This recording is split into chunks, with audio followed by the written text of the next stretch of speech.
If you wish.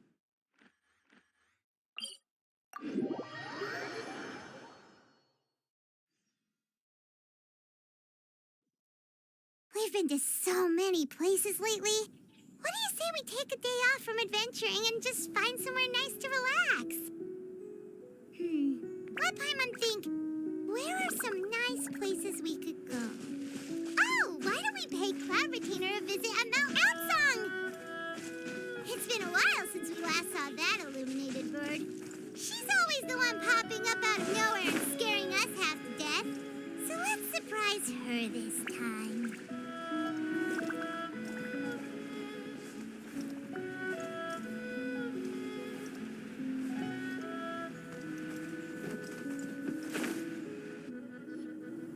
Here we are, right outside her place.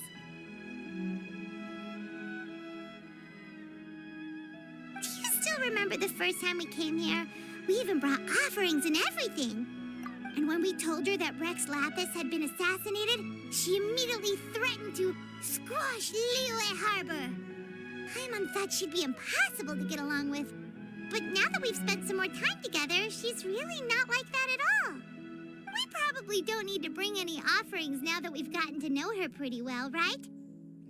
Still, Paimon's got some snacks around here somewhere, so if she really wants something, we could just use that. Huh?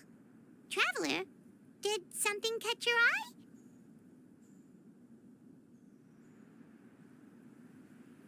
Whoa, what a pretty lady. Is she also here to visit Cloud Retainer?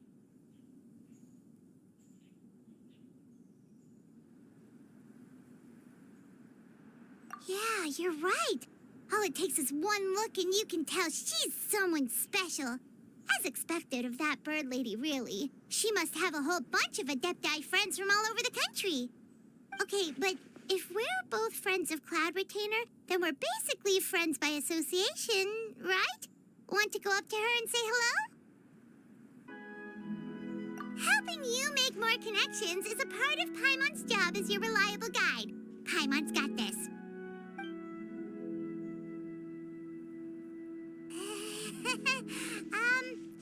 Hello.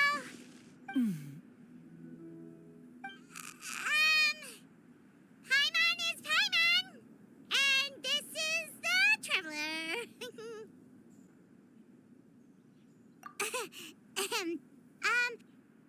Paimon doesn't think we've met, but we're also friends of Cloud Retainer. May we have the pleasure of learning your name, Madam Adeptus? You two... What is this tomfoolery? Has this shift in form so clouded your eyes that you no longer recognize one anymore? Wait, you're... Huh? You're the illuminated bird? But you look...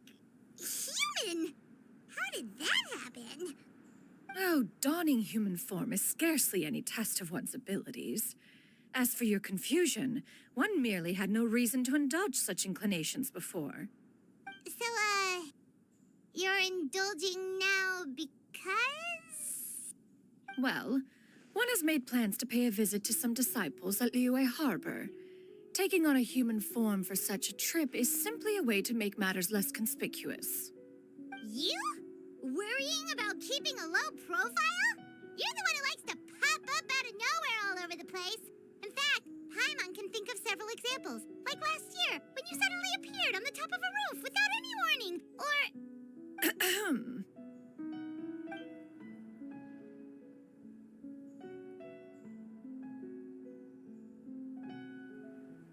Hey, didn't we agree not to bring that up unless she asked? Oh? So you have taken care to follow the proper rules of etiquette after all. Most commendable.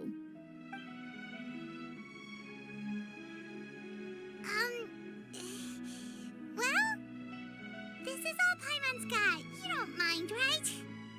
One has never found oneself lacking in basic comforts. On the contrary, it is the gesture that one values above all else. So long as you've shown proper respect and consideration, the quantity or quality of the gift is but a trivial matter. That kinda makes Paimon feel a little guilty for trying to keep them for herself. Anyway, where were we leave before you reminded Paimon about the gifts.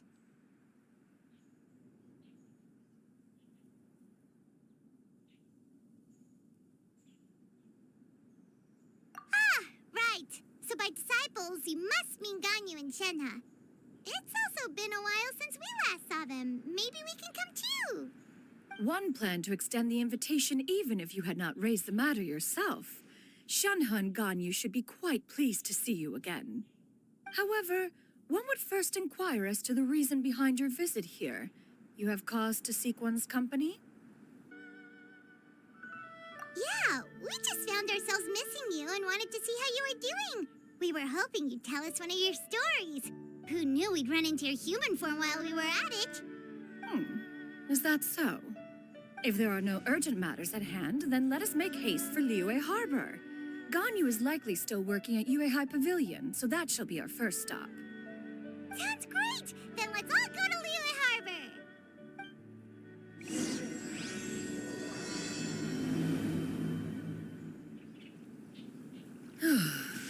Ganyu has been quite busy with work as of late. One can count on one talon the number of times she returns to Mount Outsong each year. Shenhe has also secured employment recently. In her correspondence with me, she wrote that she shall have no need to return for the foreseeable future. Do they think one was so easily mollified? One shall investigate everything with one's own eyes and decide for oneself if their living conditions are satisfactory.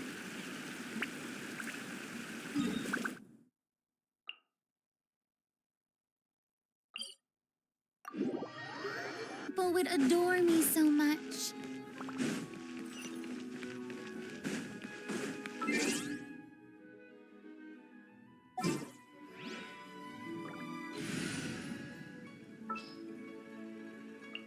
A pleasure to be working.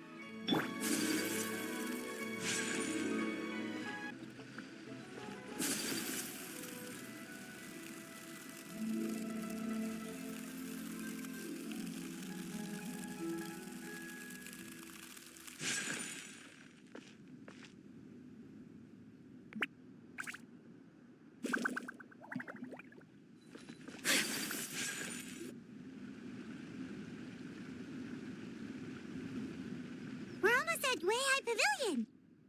Hey, do you think Ganyu will be shocked to see Cloud Retainer like this? Guess we have no idea if Shenhe and Ganyu have ever seen her in this form before. Wait, where did she go?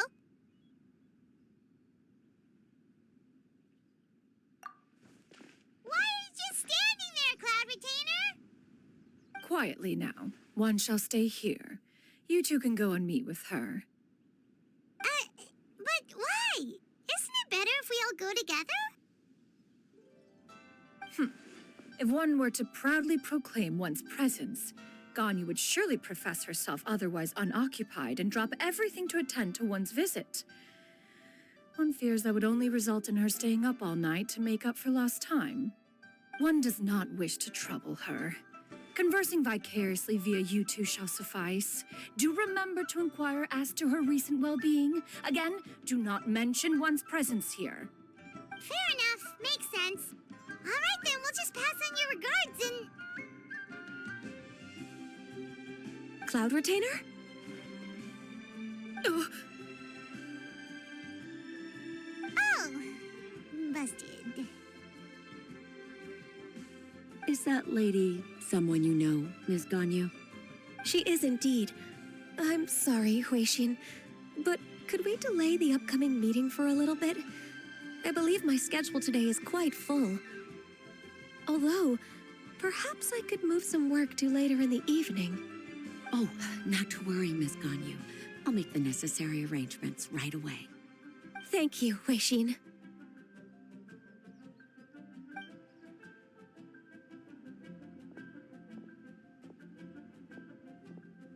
It's been a while, Ganyu. Greetings. What brings you here today? And Cloud Retainer, too. It's been quite some time since I last saw you in this form. You are quite mistaken. One is not acquainted with this Cloud Retainer of whom you speak. One is simply a mere mortal passerby. Huh?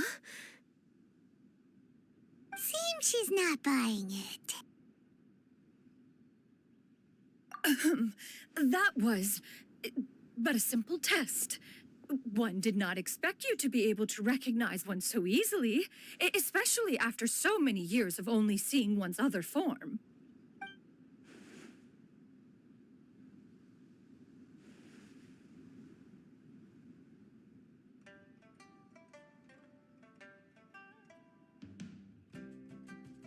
But recognizing you is, my responsibility as your disciple.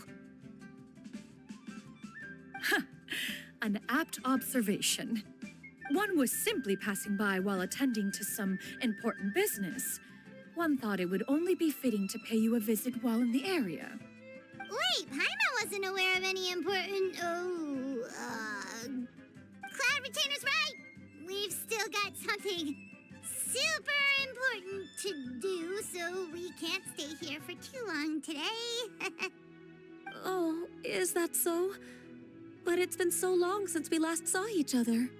One simply desired to see you and had no intention of interrupting your work. A quick conversation should suffice for today. A more involved reunion should wait until you find yourself less occupied. I understand. That should be fine. While one acknowledges the amount of work that you have to deal with every day, one must also remind you to rest. Though Adepti blood flows through your veins, excessive exhaustion will still cause grave harm to your body. It still makes one nostalgic to see you as you are now, respected and independent. When you were young, you oft begged one to cuddle you to sleep when you suffered from nightmares. Cloud Retainer! Stop! If you insist. We are running short on time regardless, so one will refrain from going into each and every story. Why don't you continue your conversation? One shall simply stand by and listen. Wow, you've been to so many new places since the last time we spoke. If you ever need anything, please just come find me at Uehai Pavilion. Also, forgive me for my presumptuousness, Cloud Retainer, but if you plan to continue appearing in this form, don't you think it'd be helpful to adopt a human name? A human name? Huh. You raise a valid point. Considering the sheer extent of one's renown, Cloud Retainer is surely too recognizable as a name. You really think so? Not that you're not famous or anything, but that famous? You presume to know the extent of one's illustrious achievements. One would hardly think such a thing to be possible. Nevertheless, Ganyu's advice cannot be ignored. From this point on, when in public occasions, be sure to refer to one as Xianyun. Xianyun? I assume that's a reference to the full record of Pristine Pavilion. An adeptus of years past would rise with the clouds and rest with the moon. They were enlightened and wise, free and unfettered. The writer referenced Master's name to describe her carefree and spontaneous nature. Oh, that sounds super cool! Paimon feels like only the most powerful of Adepti could rise with the clouds and rest with the moon. Actually, those lines were originally written to describe Cloud Retainer herself. Huh? Wait, so you're really that powerful? And what of it? Did you truly take one to be nothing more than a bird of bigger than average size? Not exactly. To be fair, Cloud Retainer rarely speaks of her past accomplishments. The tales of her past can only be found in ancient texts. It is said that once, a long, long time ago, there was a severe drought in Liyue. Left with no choice, many people left their homes, while others spent day and night praying to the Adepti. Although I did not live through such tragedy, simply reading about it is enough to gain a visceral understanding of all the pain and desperation during that time. On top of the drought, a noxious gas also began to spread through the land. If not for Cloud Retainer's efforts, much of Liyue would be nothing more than a barren wasteland today. The books had this to say about what happened. Upon arrival, the Adeptus borrowed the wind to retain the clouds. Immediately, the clouds gathered together, and abundant rain burst forth from the heavens. Drought and plague were both driven away, and the people were saved. Wow, that's incredible! Mortal records add embellishments to dramatize past events. One did merely what one ought, and even if one had not interceded, the other Adepti would surely have stepped in to help. Even so, you stopped an entire drought!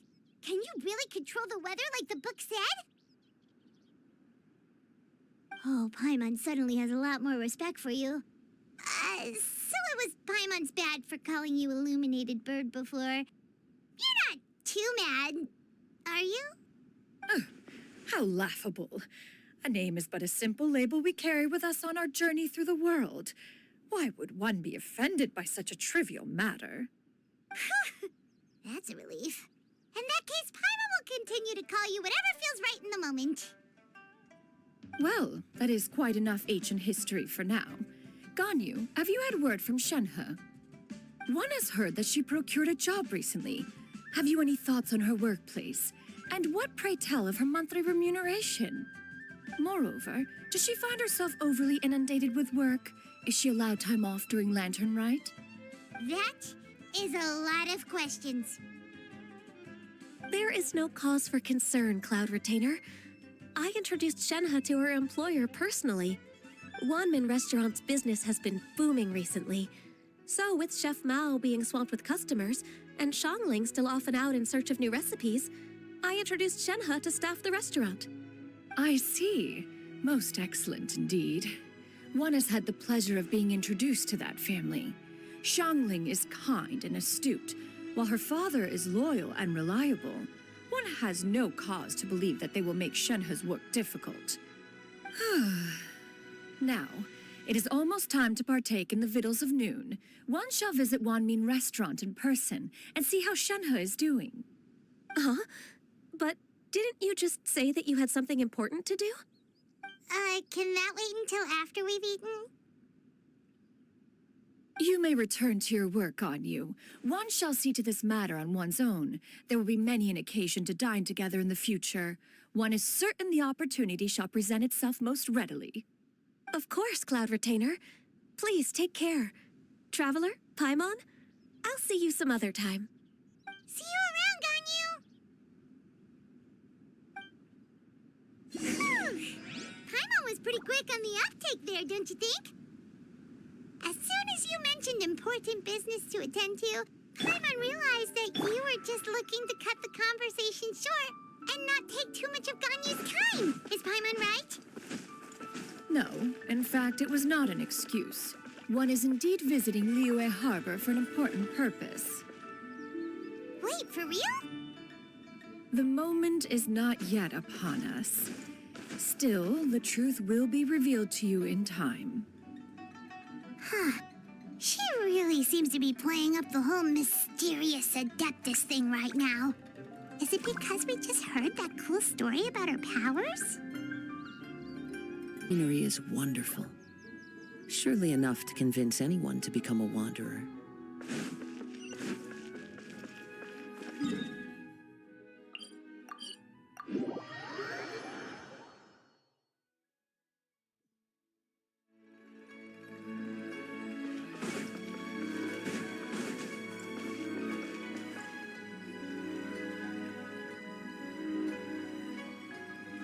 You get what I'm saying, right?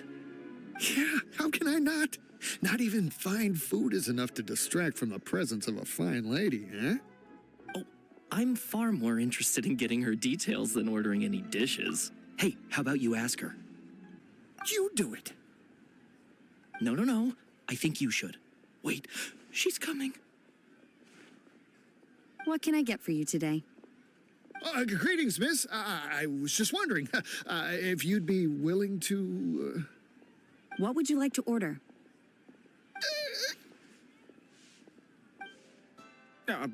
2 servings of more meat to go. Good chat. Bye.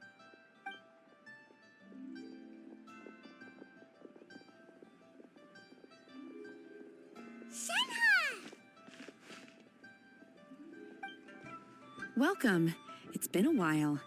May I take your order? Don't welcome us as guests and greet us as old friends in the same line. It's weird.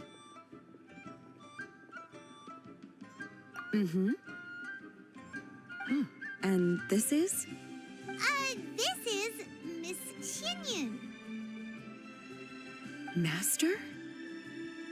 Huh? One does not recall ever revealing this form to you before. How were you able to ascertain one's true identity with such ease? I've trained and lived with Master for more than 10 years. I would recognize you no matter what form you take. You... Is something the matter, Master? Hardly. Hardly. One simply learned of your employment from your letter and came to check on your well-being. And check out the great food, too. Indeed. It's almost lunchtime. My apologies. I'm still on the clock and can't talk for very long. Well, if it isn't the traveler in Paimon, are you here for Shenhe? The lunch rush isn't in yet, Shenhe.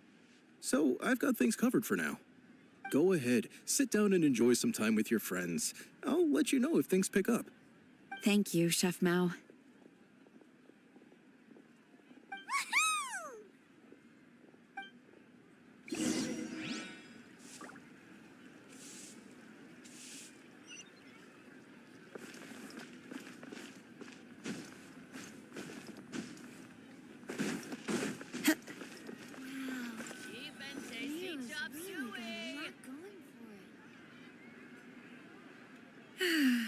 It is just as one expected. The owner of Wanmin Restaurant is indeed a most reasonable and accommodating human. Still, the work here entails dealing with quite a varied group of people. Has this been difficult for you, Shenhe? It's been manageable so far. I sometimes run into strange people, but I have figured out a way to deal with them. Seems like you've been making progress. So by dealing with them, you mean... First, I try to talk sense into them. If that doesn't work, I threaten them with violence.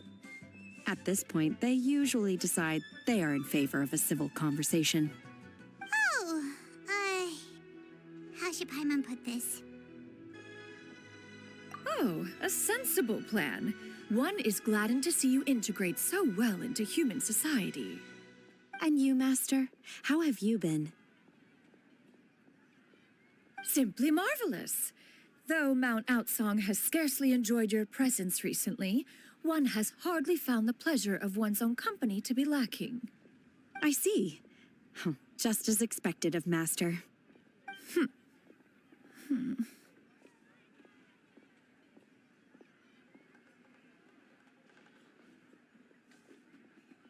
I have missed Master quite a bit too. Even though work has been busy lately, I've already had a conversation with Chef Mao about taking some time off soon to visit Master. Oh, you did? Do make note of such matters in your letters in the future. There's hardly a need to keep one in suspense. Whoa, her mood shot up just like that. By the way, Master, since you are in Liyue Harbor, have you had the chance to visit Ganyu? Indeed. She is similarly preoccupied with her work. There was time only to exchange a few simple pleasantries. Ganyu told us the story of Cloud Retainer's name. It was amazing. We never knew how powerful she was before. I see. In that case, allow me to also share a story about Master's past. Oh? Is that a problem, Master? I believe this to be a good topic of conversation. No, not a problem. One was simply caught off guard. But no matter. Please, proceed. One is most curious to see how much of one's own conversational prowess you possess. Master once participated in a race against Mooncarver. After Mooncarver lost, he insisted that Master's ability to fly gave her a natural edge in such a contest. In response, Master agreed to forego flying in return for being able to use one of her devices in the race. Mooncarver accepted, only to find Master with a brand new device on the day of the contest. Huh. What kind of device was it? It was a mechanical vehicle made out of iron. What was it called again? Oh, an electro-powered bicycle? Oh, you refer to the bicyclical Thunder Flashmobile. One spent 49 days conceptualizing and crafting it. It need only be infused with adeptal energy, and it can cover thousands of miles in one day. Oh, it boggles the mind why Mooncarver ever supposed he might best me in a contest of locomotion. Though he sprinted with all his might, he could barely keep up. Alas, the one flaw of my mechanism lay in its weakness against mountainous terrain. One was thwarted mere seconds from victory, when it was thrown off course and failed to make it across the final stretch. Truly a most unfortunate turn of events. Anyway, do go on, Shenhe. Master, that was the end of that story. Is that so? Huh. With you gone, one has seldom felt the desire to call upon those old fossils for another contest. What is a race without spectators, after all? Have you been lonely, Master? Lonely? Huh. At one's age, entire human generations come and go in the blink of an eye. Even one's own self-directed musings can span several days and nights. 'Tis a most foreign sentiment. The mere mention of it is preposterous.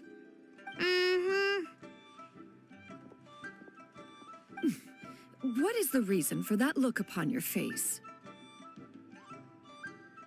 It's nothing. It's just... Well, Paimon gained a lot of respect for you after listening to that story of you summoning the rain and everything. But all it took was a few words out of your mouth, and it's like you're back to being that illuminated bird again. I was just a little bit confused. Which one of the two is the real Cloud Retainer? To me, they are both, Master. One is the Master that's widely revered by the people, while the other is the Master that I respect and adore. Huh. One finds oneself exalted yet again with sweet words of praise and flattery of a most extravagant nature. You chose to exalt one with your words, yet you refuse to grace Mount Outsong with your presence for any extended period of time. One would almost question the sincerity of your estimations. This is not to say that your words paint an inaccurate picture. One has always lived by a single ideal. Eschew all action and abide by no rule. One does as one pleases and speaks as one pleases. Others may critique or praise as they see fit, yet one places little weight in such judgments. She got, like, what, 2 sentences of flattery from her disciple, and it's as if her ego is about to burst. Do you have any empty tables?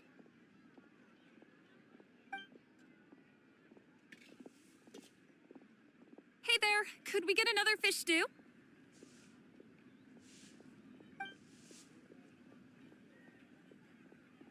I'm hearing more guests come in. I should get back to work. All right, good luck with the lunchtime rush, Shenhe.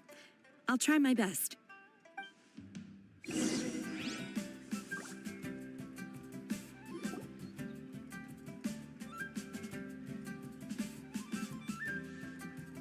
So much yummy food! Paimon's gonna feast! One is fond of all kinds of delicacies and delights in a multitude of flavors. The dishes here demonstrate no shortage of culinary skill. Their unique flavor profile has left one more than satisfied. In fact, one has been struck by quite the fit of inspiration. One has already begun to conceptualize the next generation of supreme cuisine machines. Everything's so tasty! A bit too hot at times, but still super tasty. I'm sorry, miss, but our tables are full. Shall we try somewhere else, Granny? But it smells so delightful. Can we really not eat here? My poor legs can't go on for much longer. Well, you could always check with some of the other guests and see if anyone's happy to share a table. Okay, I'll ask around.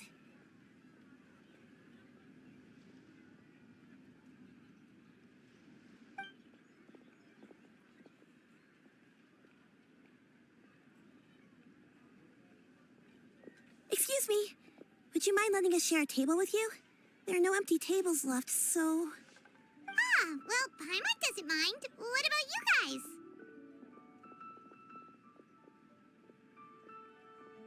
Great! Thanks so much. My name is Xianyun, and this is my granny, Yuendai. Granny? Yep. Is there something wrong with that? No, Paimon's just a bit surprised. She looks so young. Yeah, a lot of people compliment Granny on her youthful looks, but she's actually much older than she appears.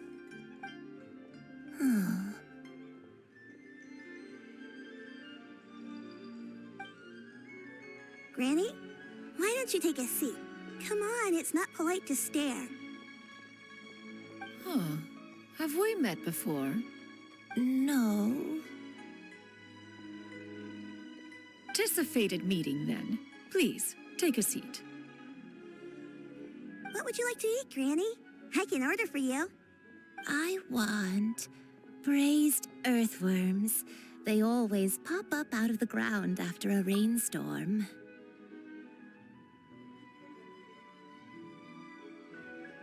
No, not this again. Granny, there's no braised earthworms on the menu. Braised earthworms? Well, that sounds weird. Do people actually eat that?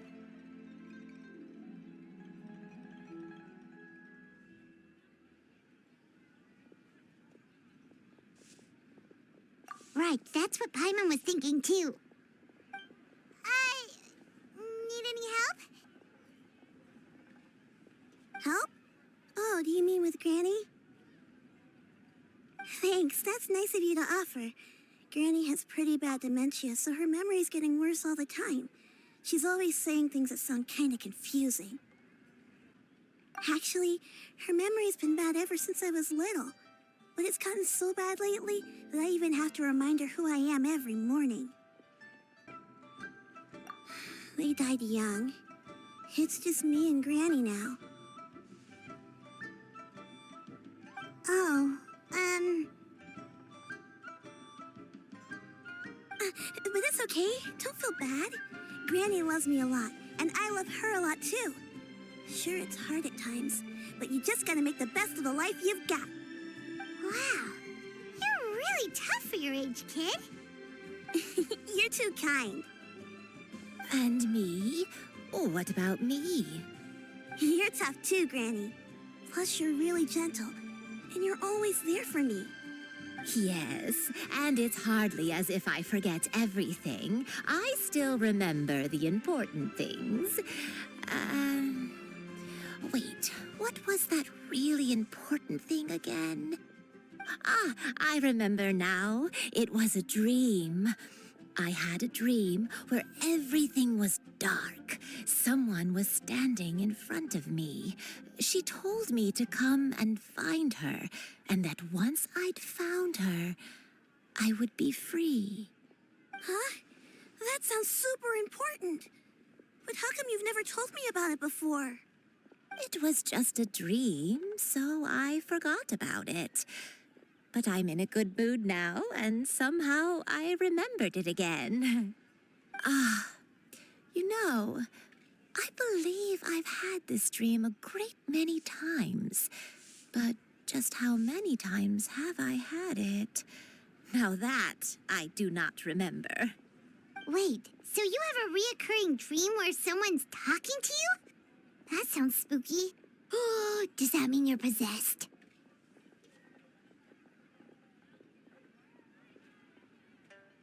Unlikely.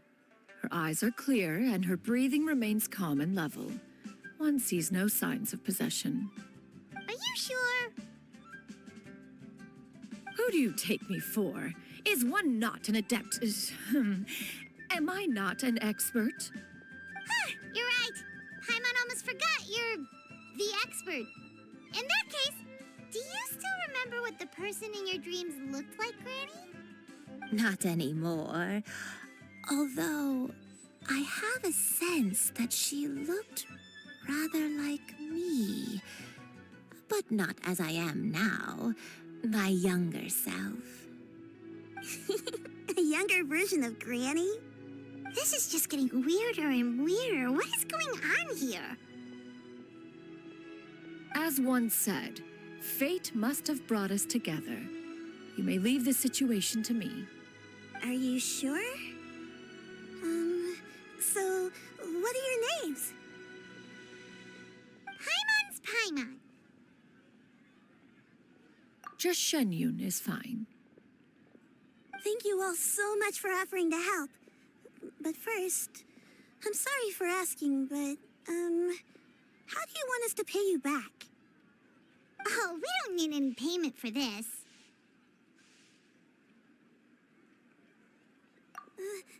Thank you so much. You're welcome. But Miss Xianyun, what exactly can we do to help out this granny? All we have to go off is that dream. Where do we start? That is elementary.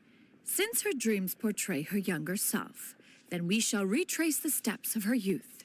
Once we have revisited those places, her memories will likely return. Sounds like a plan.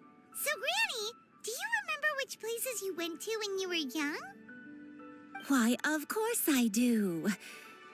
The heavens above, the earth below, the wispy clouds, and the emerald mountain streams. Okay, taking that as a no.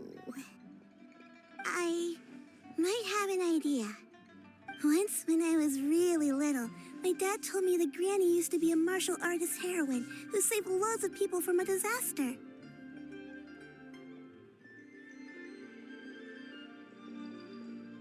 If it's true, then maybe they wrote about it in the history books or something. A martial arts heroine? Oh, Shinjo knows tons about Liyue's chivalric traditions. If anyone knows about the heroes of the past, it's him. Let's go find him at the Xianyun Commerce Guild. Are you leaving already? But I'm still hungry. I'll go order some food, Granny. If there's nothing on the menu you especially want, I'll just get a few different things. It seems we must part ways for now. The Traveler and Paimon are bound for the Xianyun Commerce Guild, while Yuendai and Shuyu shall remain here and partake of their lunch. As for myself, I have matters to discuss with Streetward Rambler. Streetward Rambler? Oh, you mean Madam Ping! Precisely. Let us meet at Yujing Terrace once you are ready.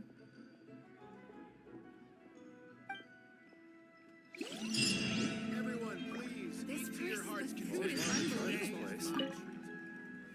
Where are you going, Granny?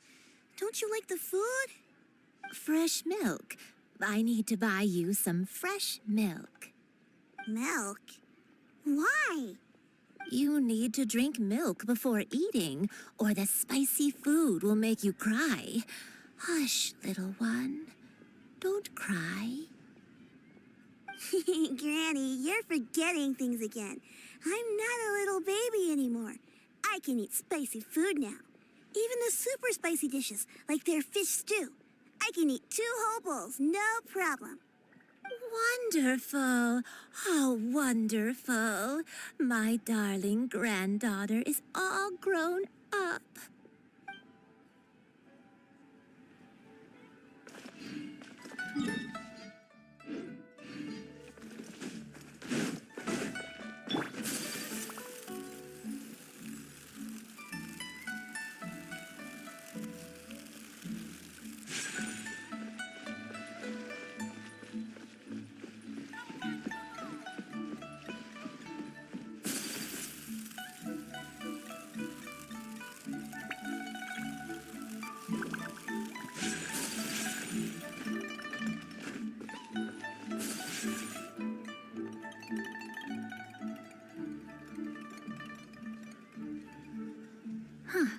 it's you two.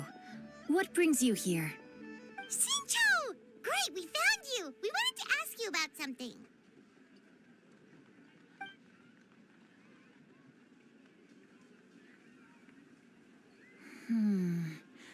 That's not a whole lot of information to go off of. I don't know if I can say for sure.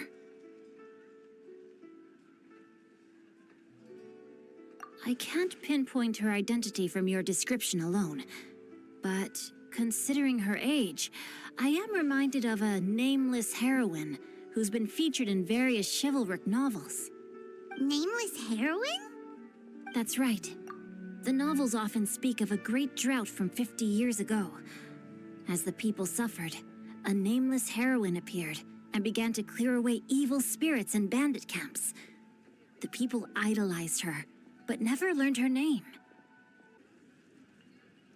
All they knew was that she always acted alone.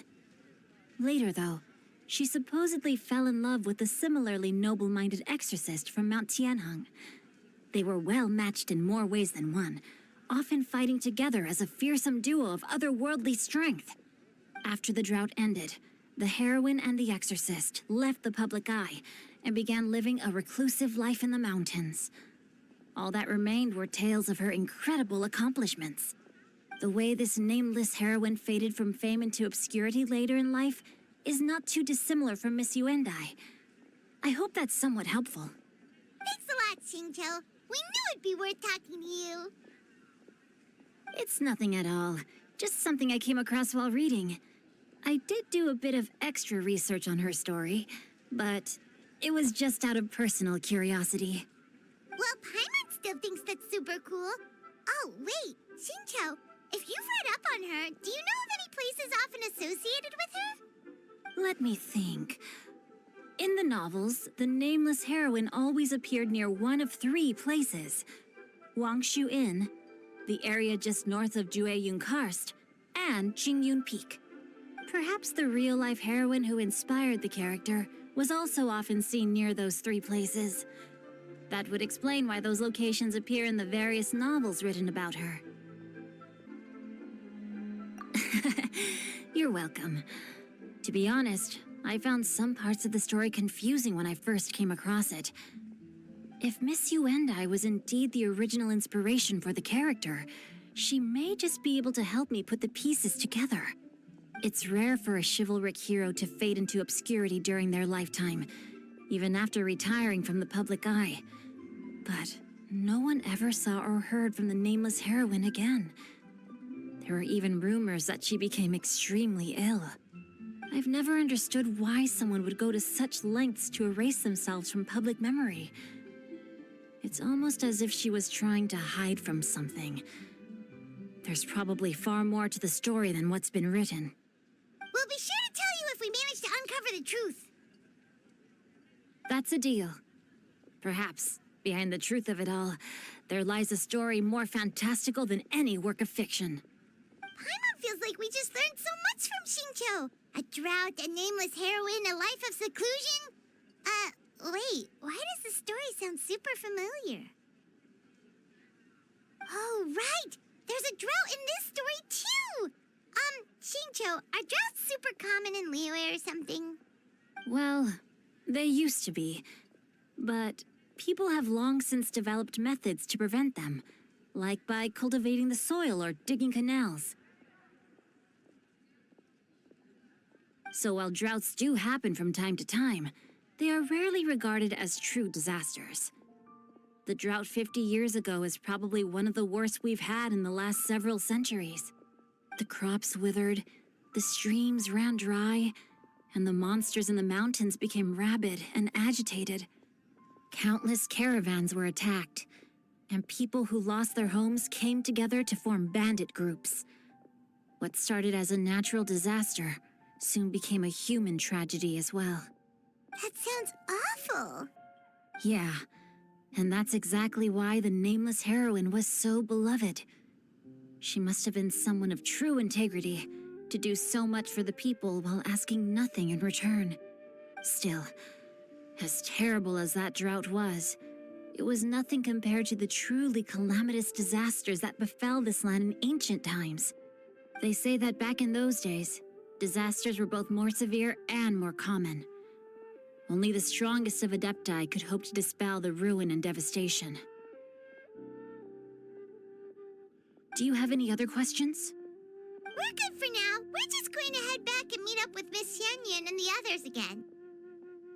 Paimon hopes that Granny Yuendai will be able to remember more of her past. She used to be a great hero who saved many people. So sad that she can't recall any of it. Anyway, we'll be off now. See you some other time, Xingqiu. Thank you so much for your help. It's no problem at all. Safe travels. I can't wait to see my adorable doll.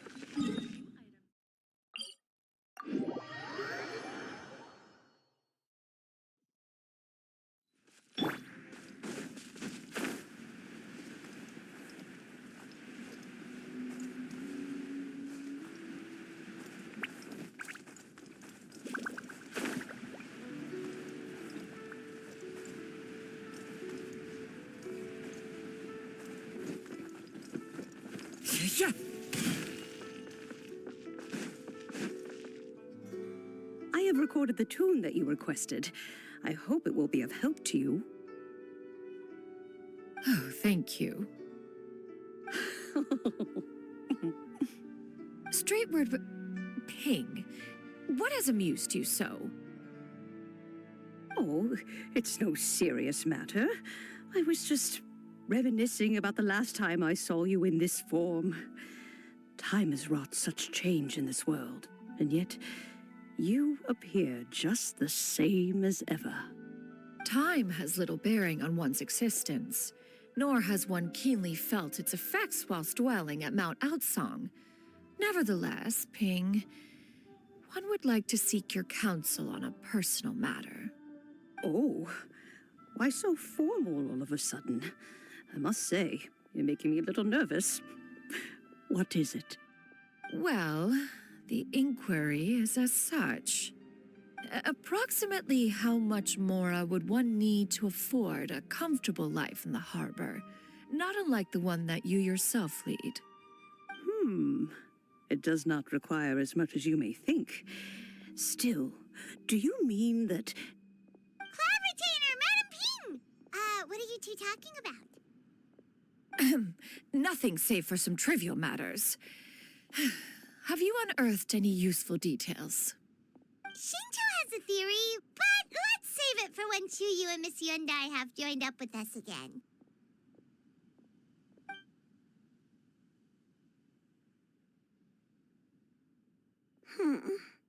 Do not be troubled, young lady. Here, have some tea. Thank you so much. What do you think, Chuyu? Does it match up with what you know of your granny? According to the story, the nameless heroine eventually fell in love with an exorcist from Mount Tianheng. Maybe that's my grandpa.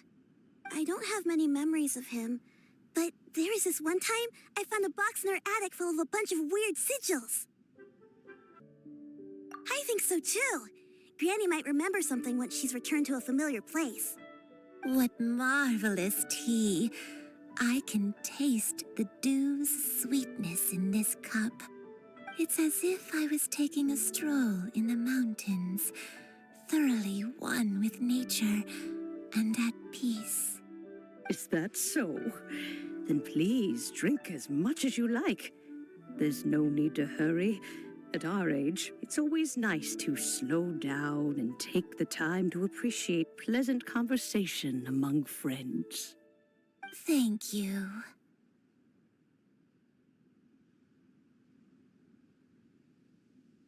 Okay, since we have the time, can I ask you something? Sure thing. What would you like to know? I have a secret I want to tell you. Let's go talk over there.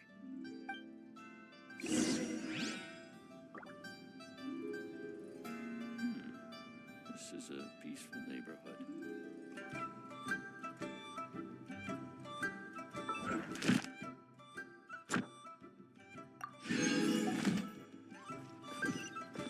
You can taste the sweetness of the dew?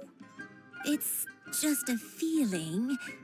The sensation of stepping out into the mountains on a cool morning, gazing upon the small droplets of water hanging from the leaves, and feeling the sweet stream of water soothe a parched throat with every swallow. It's a sense of calm and serenity, one that stretches on and on until days become weeks, weeks become years.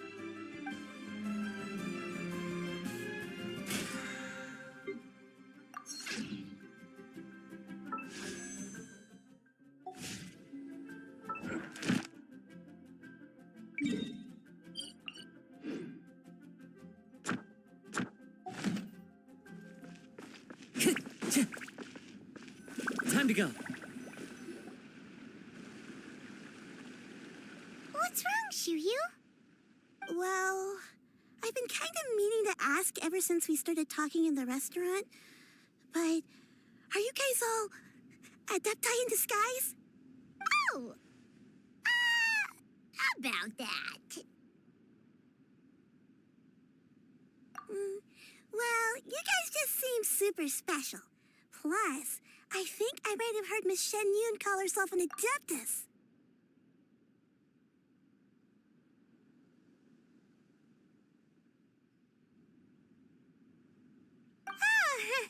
Must have been a slip of the tongue. Xianyun, since you were the one who, misspoke, maybe you can explain to Xiyu here what you really meant by that.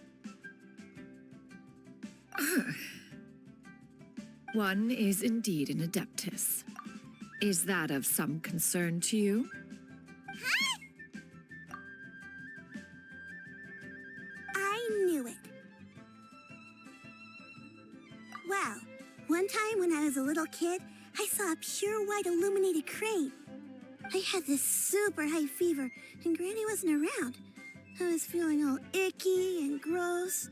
But then this snowy white crane flew down from the sky.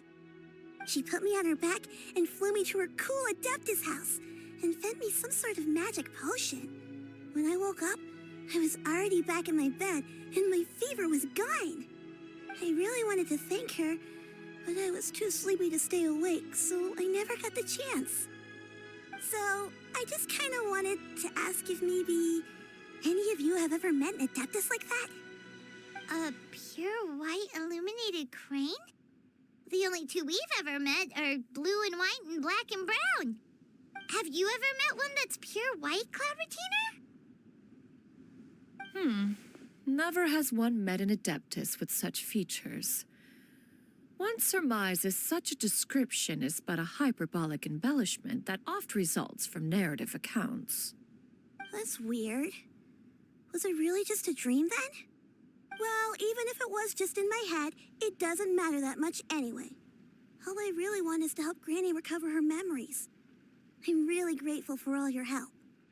Leave it to us! Now that we know the 3 locations, we just need to visit them one by one.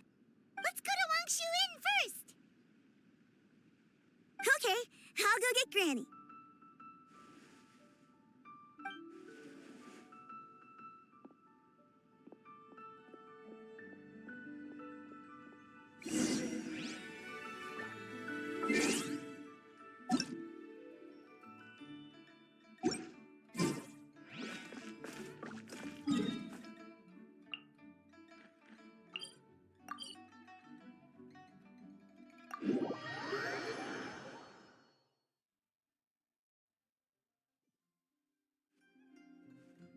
Wangshu Inn. Wangshu Inn. Do you remember this place, Granny? Yes. The fish here is very delicious, and if you look out into the distance, you can always spot a bird that's been left behind by its flock. I believe I used to have a room here. It had a window. Yes, I spent a lot of time looking out that window. Which room was it again? Let me look. I'll come with.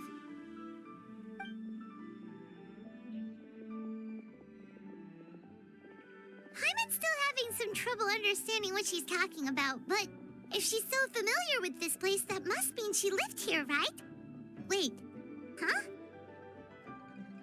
Whoa! Shell, what are you doing here all of a sudden? You scared the living daylights out of Paimon! I sensed a non-human presence and decided to come take a look. If you're here, then there's likely no trouble afoot. I suppose there's no cause for concern. It's been a while, Cloud Retainer. I see you have returned to your previous form. I have indeed. I fought alongside her in this form on many occasions during the Archon War. Oh, wow! What was she like during the war? Oh, wait, let Paimon take a guess. Was it anything like this? Behold, the glory of one's newest invention, the Bang Bang Continuous Fire Mechanism. Hands up and surrender, or be prepared to face the full might of the Adepti. An impressive imitation. Paimon knows her all too well. Even so, Cloud Retainer was not always as ostentatious as you describe. You may be unaware, but her talent with Adepti sigils is just as formidable as her skill in mechanics. The Archon War reached its peak after Guizhong's death. The Cloud Retainer who fought beside me in those devastating battles was taciturn and solemn, only speaking when she had to activate her sigils. A Cloud Retainer who barely talks? Paimon can't picture it. But what happened after that? If you were so powerful in your human form, why did you decide to take up your bird form again? Once one had bid farewell to the world of mortals, what use would one still have for such a shape? When dwelling between mountain and forest, away from the struggles and troubles of the mortal world, a mortal form is hardly the most fitting of choices. After the war, Cloud Retainer retired to Mount Outsong, only revealing herself to the occasional visitor, and always in her avian form. Although I do believe there was an occasion some 30-odd years ago when she decided to don her human form. I believe it was for the purpose of... One believes there is little need to relive bygone matters. Granny, are you okay?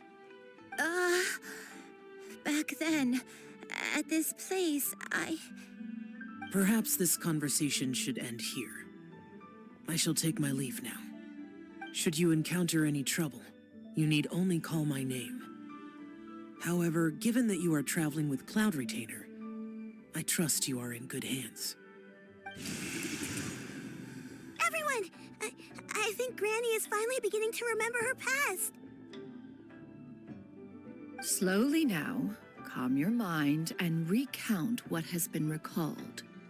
a long time ago, I stayed here to recuperate from my illness. Huh. So what Xingqiu said was true. You did fall ill. Was that why you went into hiding? I don't remember. I'm very sorry, but I can't even remember the name of my illness. The only thing I can remember is that it took a great toll on me, and there was no cure for it. I was confined to my room in Wangshu Inn, where I spent many days unconscious. I'd come to every once in a while and stare at the migrating birds outside the window. It was a solemn sight. I remember crying, but I'm not even sure I knew why. One day, I met a traveling merchant. Upon hearing of my illness, he sold me a bottle of soul-revitalizing tea pills. He told me that the pills were concocted using Adepti blood and could be used to alleviate my symptoms. Sure enough, I made a full recovery. My illness remained dormant for several decades after that. Wait, but if your illness remained dormant for several decades, Are you saying that what you're going through now is just a relapse of what happened all those years ago? And it was all thanks to the pills that you managed to keep the symptoms in check? Paimon's brain kinda hurts. Do you remember anything else? I'm sorry, I don't. Oh, if only I wasn't so useless. Hey, you're not useless. You've done so much for me. Watched me grow up. Raised me. How could you say that about yourself? Oh, fret not, dear child. Granny was just a bit frustrated. That's all. The recovery of a person's memories is a gradual process. Finding pieces of one's past is always superior to not finding anything at all. Let us make haste to the next location. Next location. Next location. Oh, why don't we go to the area north of Xianyun next? There isn't really a landmark there, so where should we start? Oh, Paimon's got it. Let's check out the houses in the area first. After all, if she was there for any length of time, then she would have stayed somewhere, right? Oh, Paimon's really got her thinking cap on today. At this rate, we'll recover all of Granny Wendai's memories in no time.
Whoa, why are there so many treasure hoarders here?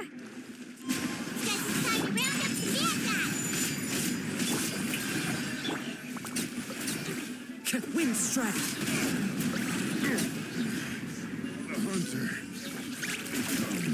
The hunter becomes the hunter. Do you remember anything about this place, Granny Let me think. I feel like I've been here before, but I don't think I stayed here too long.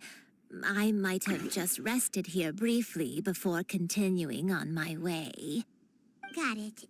That's okay. There are still plenty of other places we can check. Wait a second. If I remember correctly, I believe I brought... Ah, yes. I brought some sweet snacks with me. Go on, take some. You need to eat a lot if you want to grow big and strong.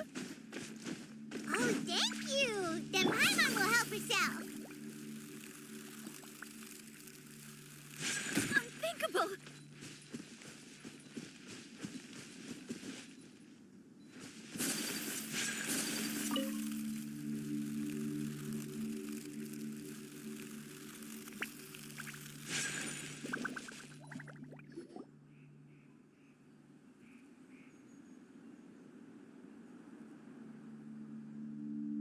Paimon sees an abandoned house. Why don't we take a break over there? This place, it's...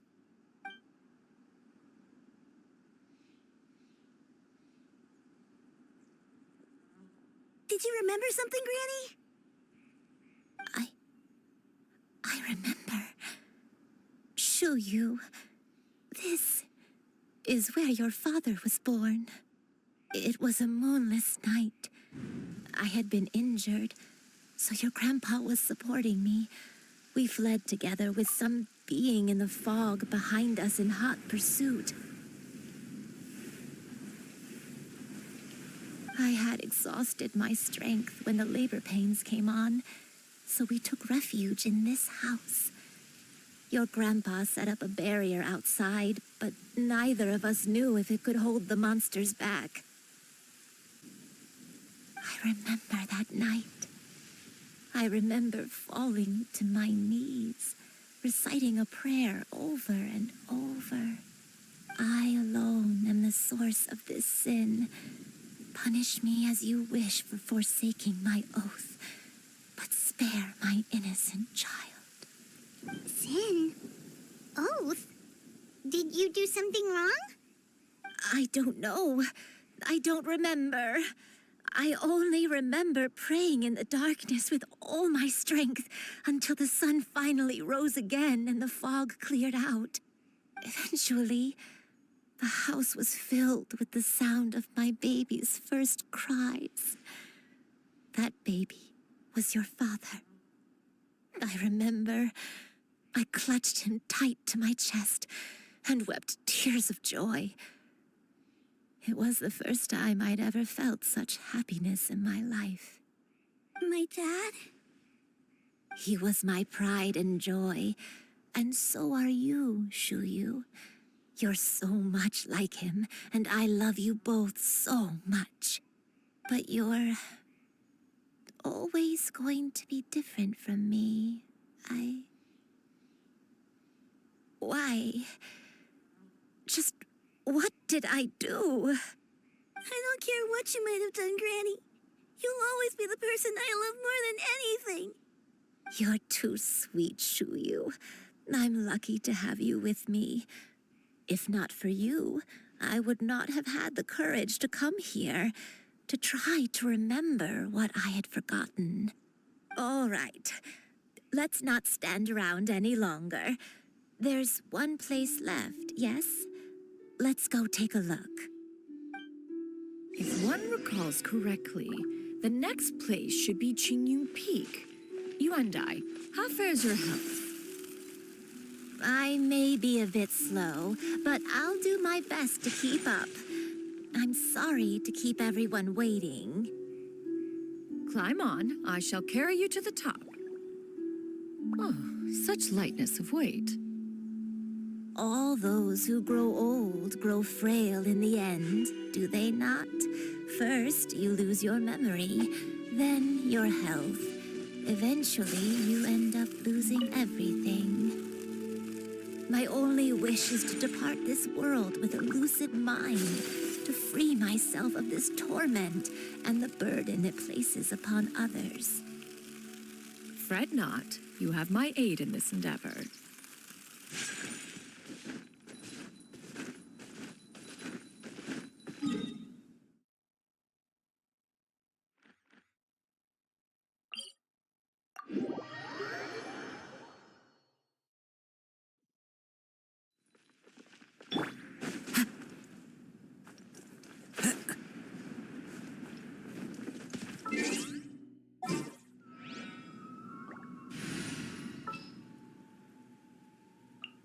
Let's go get ourselves some answers.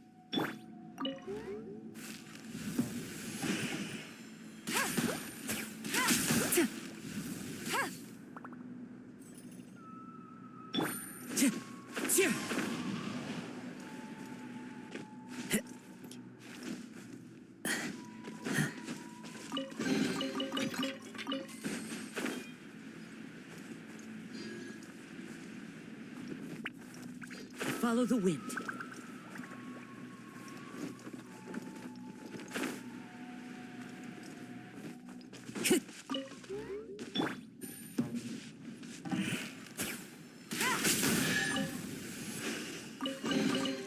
A chest full of valuables and a trove of...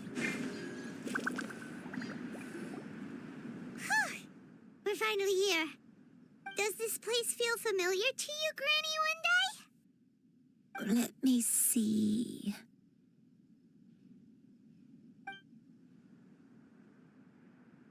How strange.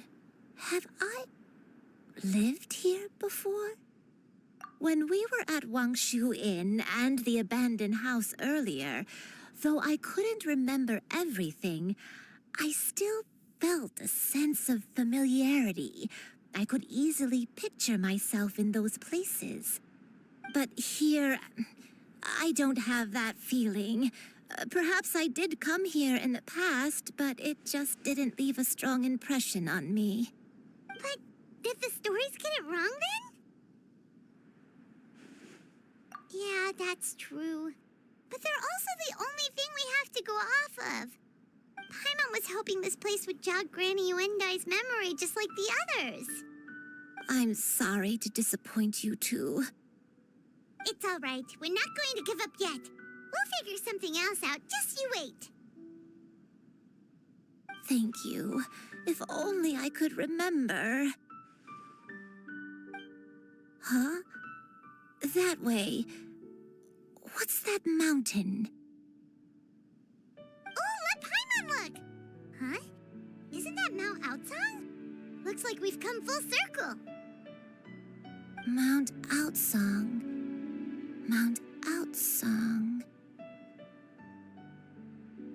Granny, are you okay? Don't push yourself, Granny. It's okay if you can't remember. You shouldn't do something that makes you sad. Mount Outsong, What am I really? Mount Outsong holds some familiarity to you? It does, but I can't go back. Are you feeling unwell? My head, it feels all heavy and dizzy. What is wrong with me? Cloud, Miss Xianyun, is there anything you can do? Let us go to Mount Outsong.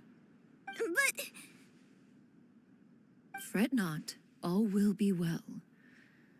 You and I, you have already given more than enough to the pursuit of this endeavor. You may leave the rest to me. I've prepared something that can aid you in suppressing the fear in your heart and restoring your lost memories. It currently resides at Mount Outsong. Wait, really? When did you do that? I never leave anything to chance. All will reveal itself when we arrive.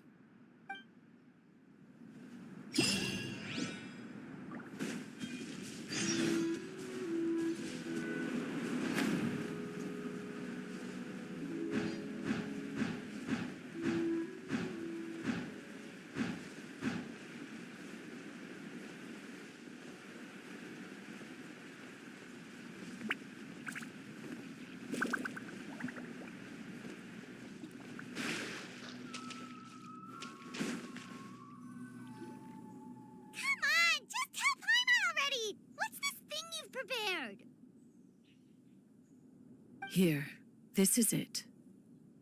Huh? But isn't this the mechanism that you were tinkering with when we first got here?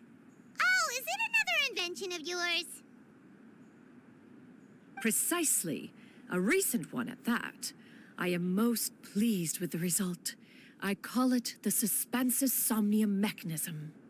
It periodically releases a soft breeze, which when paired with a gentle adeptal tune, can help the listener subconsciously relax and even enter a semi-hypnotic state. Soothing agitation and anxiety, relieving exhaustion and insomnia, its potential uses are numerous indeed. And of course, it can also aid in the recovery of lost memories. Whoa, what a cool gadget! But if you had it all along, why did you keep it to yourself until just now? We could have come to Mount Outsong right off the bat and saved time on a lot of floating. How preposterous. Had Yuendai not recalled much of her past through her own efforts, the device would have nothing to draw upon. We Adepti can only help those who first resolve to help themselves. Had she lacked such determination and strength of character, one would have little to offer in way of assistance. Paimon thinks she gets it now. Hey, what's that other thing? As previously mentioned, a gentle adeptal tune is required to take full advantage of the mechanism. One secured such a tune from Streetward Rambler. Only with her melodies can the mechanism reach its peak power.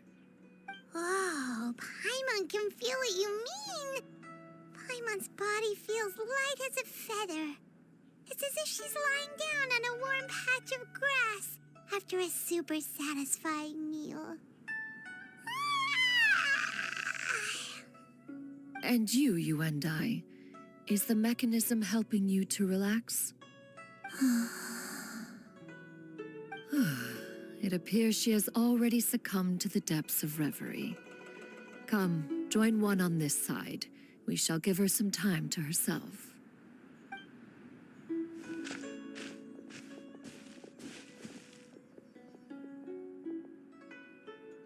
The drought is over.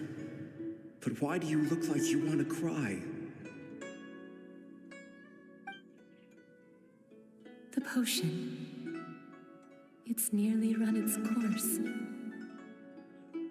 I've never regretted meeting you. Not even for a second. Please. Please, no.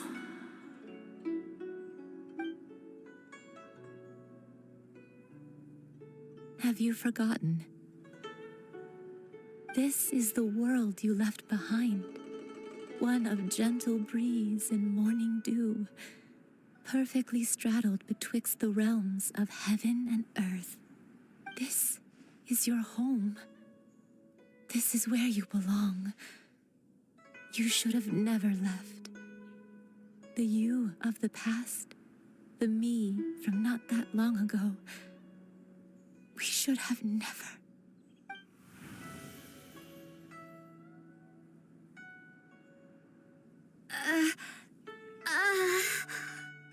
So that is the truth.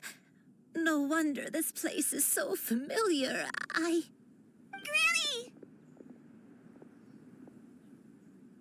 Granny, are you okay? Cloud Retainer. Your memories have returned? Wait, did you just call her by her full name? Does that mean you already knew each other? Yes, I now remember everything. Everything. Granny, please don't cry. I'm here. I'm here. Oh, don't worry, my dear child. Granny is fine. I'm so sorry, everyone. You've gone to so much trouble on my behalf. It's all come back to me now. The most important thing that I had forgotten was the truth of what I once was. One can sense the guilt that now plagues your conscience. Reclaiming a truth long buried is sure to come with a myriad of complex emotions. Perhaps one should recount the story on your behalf while you compose yourself. No, it's okay. Now that I've remembered, I must face my memories head on. Shuyu, everyone, I cannot thank you enough for all your help. I'm ready to tell you my story, if you're willing to listen. Please, Granny, don't force yourself. What happened in the past doesn't matter. I love you more than anything. Nothing you say can change that. I know, dear child. My feelings for you are exactly the same. It is for this reason that you deserve to know the truth. Some time ago, I made a terrible mistake.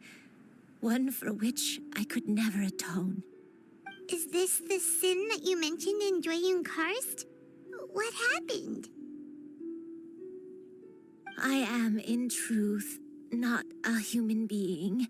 My real form, one that I held for centuries, was that of a wild crane. I spent many, many years living on Mount Outsong, bathing in the soft breeze and drinking the sweet dew of the mountains. At some point, I somehow gained wisdom and sentience. The Lord of the Mountain, Cloud Retainer, became aware of my existence and began to share many stories with me. She even passed on the secret of cultivation to me. Though she never took me on as a formal disciple, I always saw her as my master. Whenever she took out her tools to work on mechanisms or new inventions, I would also stand next to her and watch. I even contemplated completing my training and becoming an adeptus in my own right. I followed her teachings, and time gradually passed us by.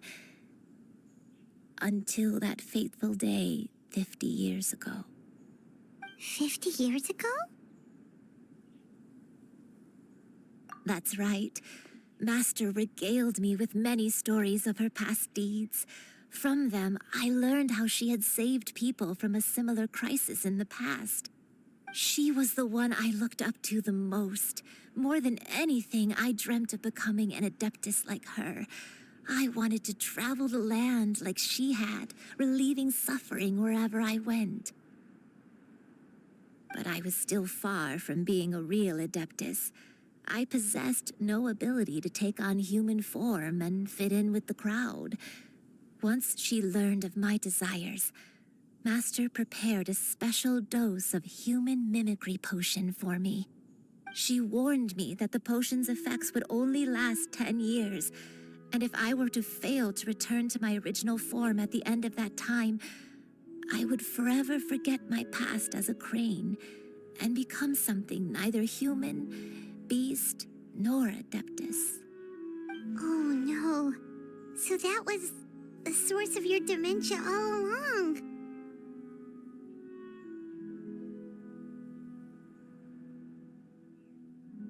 Was it because of Grandpa? Indeed, I fell in love. Though he was human, he had spent his entire life training on Mount Tianheng. When we met, it was not only my first foray into the world below, but his as well. Although clumsy and impulsive as he was, you'd think he was the real strange bird among the two of us. But still, just like me, he cared deeply about the world and wanted, more than anything, to cleanse it of all pain and suffering. I could not help but fall for him. But my time continued to tick away. Those 10 years passed by in a flash. Yet I did not want to leave his side, so I... Oh no, what happened next? I committed an offense. I wanted to stay with him, even if it meant living a life full of pain and suffering, even if it meant that I would eventually turn into a monstrosity. I knew I had betrayed Master's hopes, but I was too ashamed to face her. So I wrote her a long letter instead and asked someone to leave it outside her abode. I was convinced that she would not support my decision, and I lacked the courage to speak to her face to face. In my shame, I fled and tried to hide from the world, such that no one would be able to find me again. But that was only the beginning of my troubles. I began to suffer from a strange illness. My memories became hazy and confused, and I could no longer keep myself awake. I understood that my pain was caused by my refusal to return to the life I was fated to lead. Along with my memories as a crane, I soon forgot the true cause of my suffering as well. I knew only that I had committed a sin. All I could do was pray for forgiveness, even if I had long forgotten what needed to be forgiven. Looking back, I was beyond lucky to have come across that traveling merchant at Wangshu Inn. It was such a fortunate coincidence that we were there at the same time.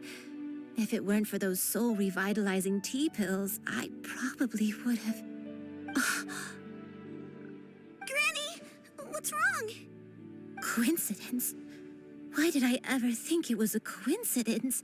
Tea pills concocted using the blood of an adeptus? No, it couldn't be. Master, don't tell me. Back then, that merchant was actually...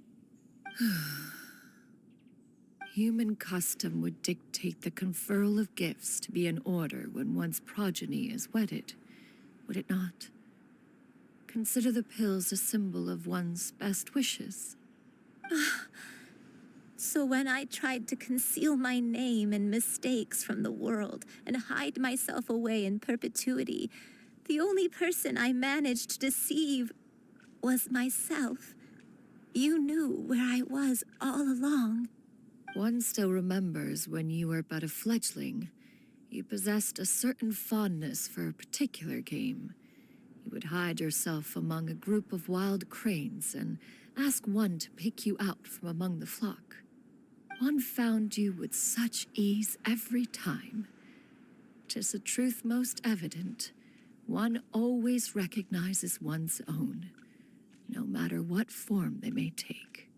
Wait! Paimon's confused! So, Cloud Retainer, you found Yuendai again? But how? When? And what happened after that? Perhaps it is now time for one to recount the rest of the tale.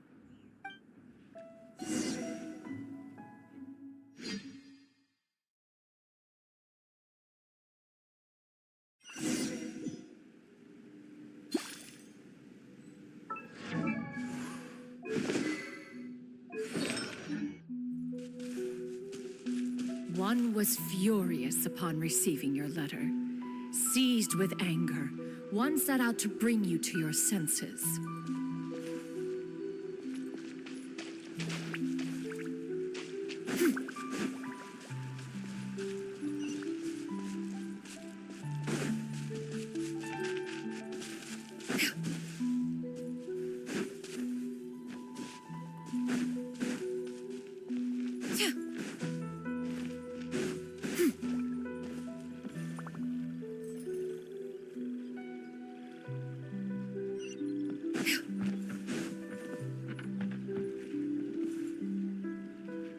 In truth, one had more than a few misgivings about your chosen partner. As an exorcist, his talent was lacking. One could hardly say his skill with sigils was any better. But soon, one came to appreciate the devotion he bestowed upon you during your illness. He never uttered a complaint and rarely left your side. Unwilling to begrudge someone of such character, one decided to overlook his aforementioned deficiencies, glaring though they may have been. Wishing to grant you a life without regrets, one gathered many divine ingredients and used one's own blood to create a form of medicine. Though imperfect, it managed to suppress the more dire effects of your illness. As for how to deliver the medicine, after much contemplation, one eventually decided to perform the deed oneself. One took great care to alter one's features and select the appropriate attire. Only after meticulous scrutiny did one finally set out for Wangshu Inn. As one expected, you were most ignorant of one's true identity. You showed not even the slightest inkling of recognition. One was quite torn. Should one have celebrated the success of one's disguise, or mourn the loss of your acquaintance?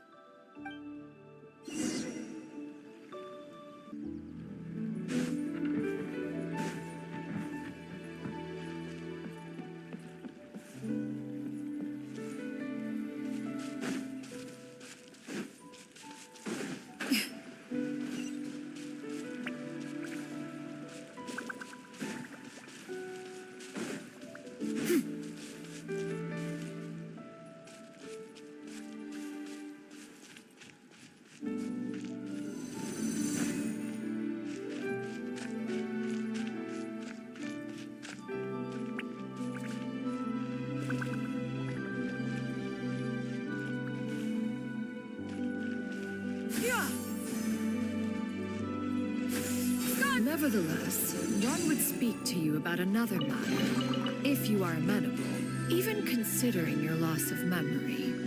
One was simply flabbergasted that you could so easily forget the consequences of consuming medicine infused with adeptal blood. Its proclivity to attract monsters is Hardly that complicated of a concept to remember. To think that you tried to travel while weak from sickness and heavy with child. Had one not intervened to clear the fog, all of you would have been lost during the night.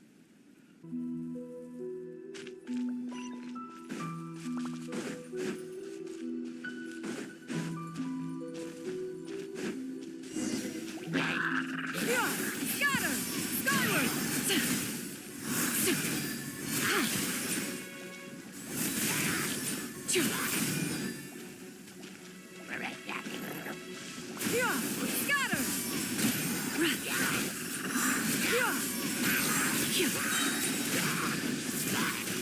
Stray clouds converge!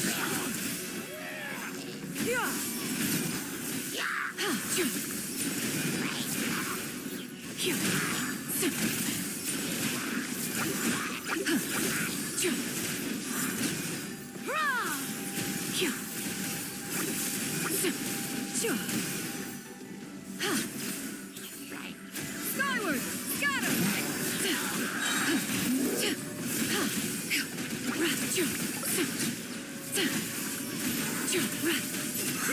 Make way for the Adeptus!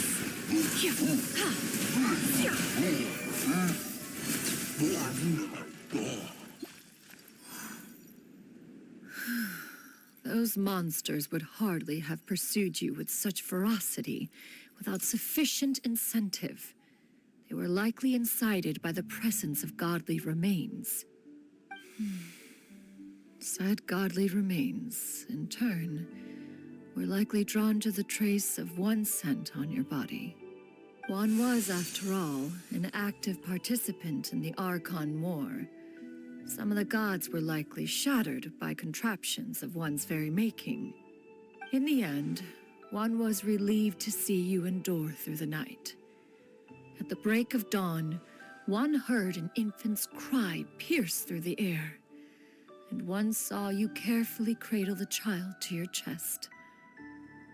Although certain mortal matters remain foreign to me, one could not help but be moved by your joy.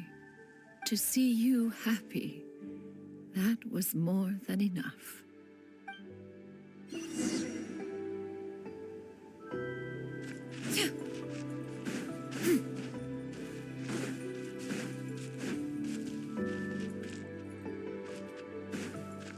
Now you should have a complete understanding of the events. Wait, but if that's true, then the crane who took care of me when I was sick must also be... Ah, one had almost neglected to recount the absurdities of that tale.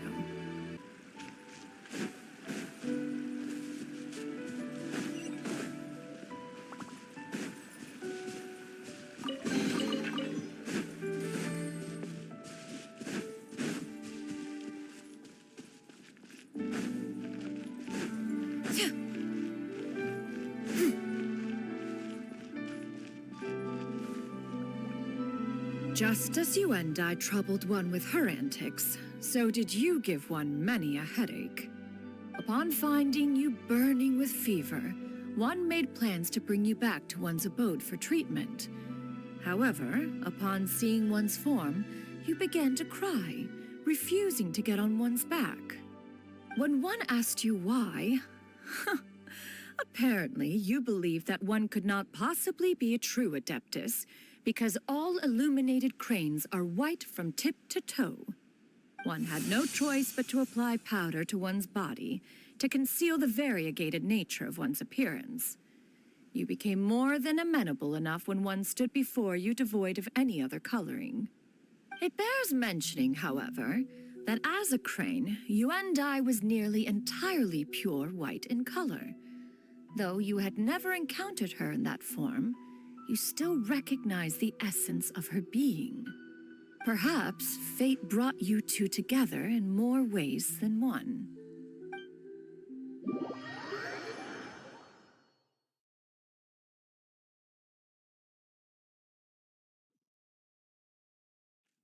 Now all has been revealed. One owes you an apology, Yuendai. One recognized you upon your very entrance into Wanmin Restaurant. One has always viewed you as a disciple of equal standing with Ganyu and Shenhe. Indeed, one wished to bring your story to a satisfactory end with this visit to Liyue Harbor. Still, one could not reveal your identity right away. Had one simply informed you of all you had lost, all those cherished memories would merely have become the fictionalized account of another.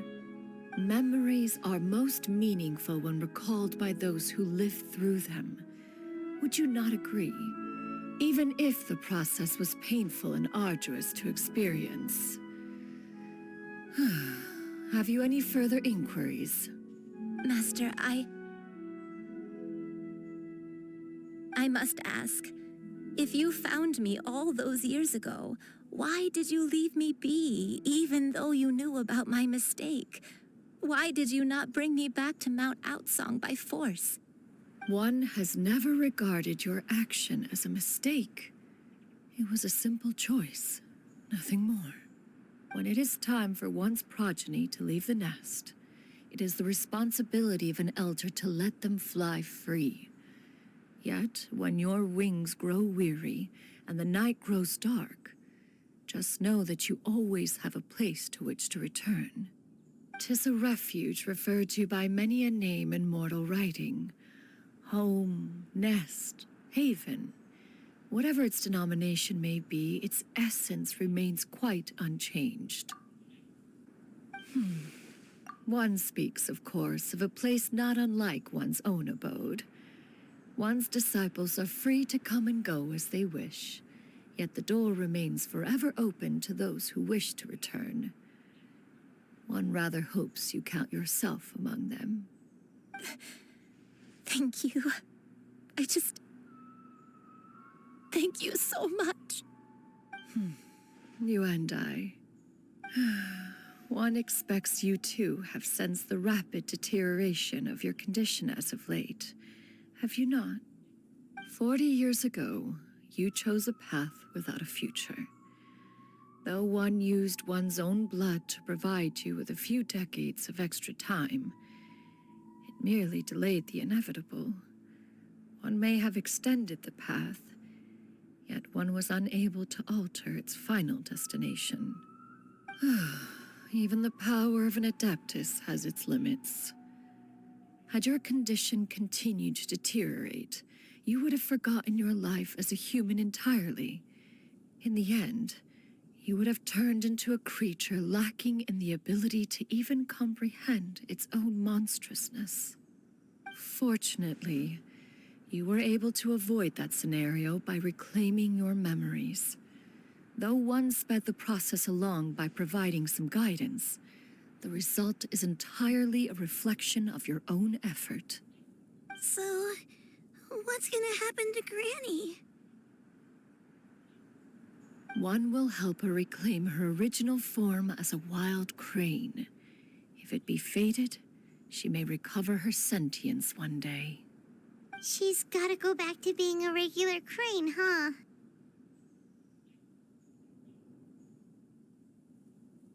Master, you've already done more than enough for me. I don't know how I could possibly repay your kindness. This is a better result than I could have ever hoped for. How much time do I have left? Not long. The transformation is imminent. Granny? Please don't leave, okay? You're all I have left. Please. Don't be sad, dear child. Granny has led a wonderful life. My only regret is having to leave you behind. Don't forget to eat well, okay?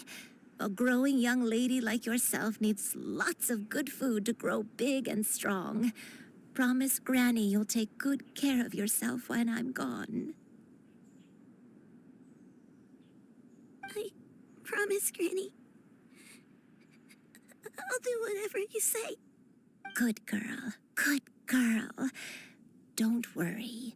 It's not goodbye forever. Granny's gonna become the most formidable crane in all of Mount Outsong. Granny will train day and night. I won't stop until I can turn into a human without having to rely on anything but my own power. When that day comes, we'll be able to live together again, you and I. How's that sound? Good. That's a good girl. Even though we won't see each other for a little while, as long as we both work hard, we're sure to meet again someday. I'll eat well, Granny. I promise. And I'll wait for you, no matter how long it takes. I'll wait for you to come back. That's a good girl. Then Granny really has no more regrets. I'm so sorry, Master. Thank you for everything.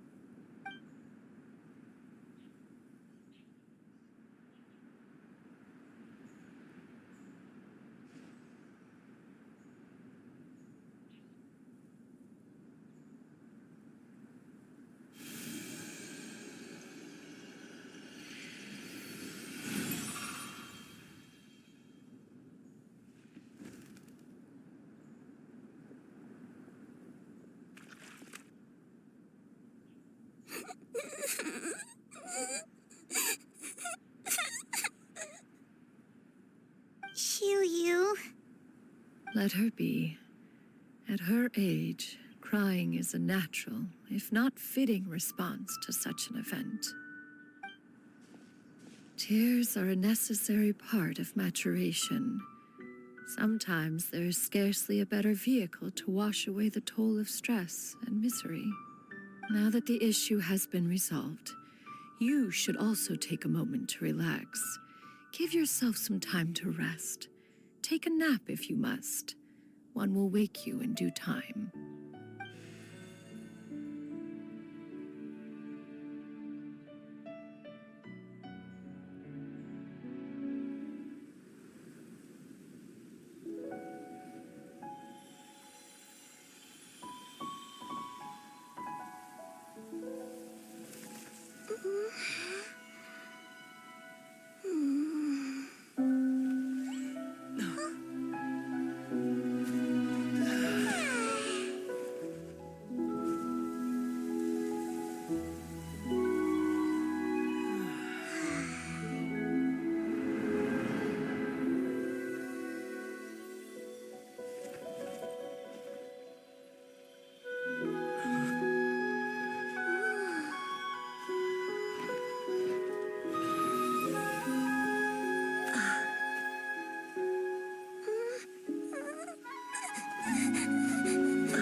I always believed we would see each other again, that our days of separation would finally end, and all my troubles would be behind me.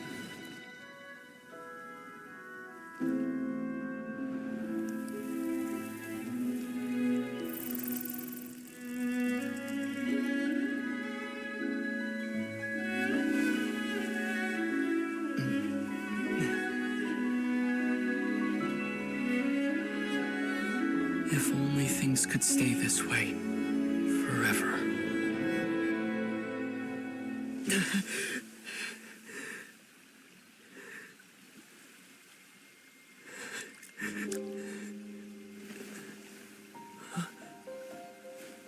A nightmare? Curious. If you're relaxed, shouldn't your dreams be pleasant? It was a good dream. It's just... You weren't ready to wake up.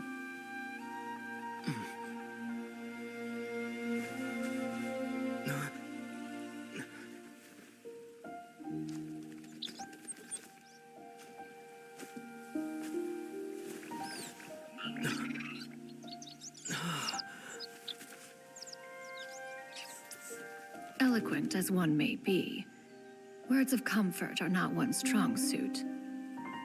You are doing all you can. One can see your strength of will, your fearlessness in the face of danger. And so, whatever your dream may be, one believes that you shall achieve it. Of course, whenever the perils you face overwhelm you, or you become weary, one is always here for you. After all, as an elder, it is only right to look out for the young ones.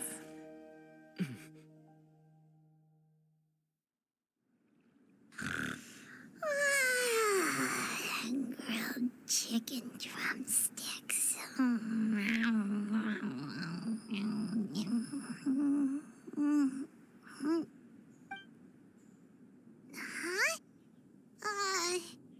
Was Paimon sleeping just now? Oh, Paimon wasn't talking to you. Paimon had a dream about eating grilled chicken drumsticks, that's all. Madam Adeptus? Oh, Xianyun, you're awake. How do you feel? I feel a little better. Thanks. I know I'll see Granny again someday, so I don't feel so sad anymore. Madam Adeptus, could I ask you something? Would you take me in as a disciple?